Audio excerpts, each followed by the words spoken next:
The National Weather Service in St. Louis has issued a severe thunderstorm warning for Lincoln County, northeastern Montgomery County, north central Warren County until 3:15 a.m.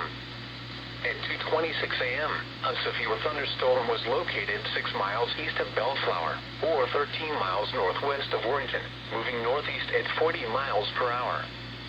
Expected hazards include 60 miles per hour wind gusts. This is a radar-indicated threat. The following impacts are expected. Expect damage to roofs, siding, and trees.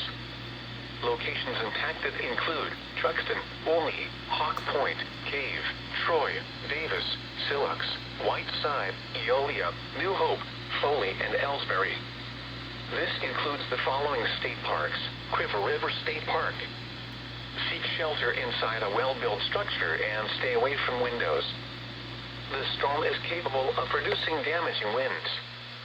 Tornadoes can develop quickly from severe thunderstorms. Seek shelter immediately in an interior room on the lowest floor of a well-built structure.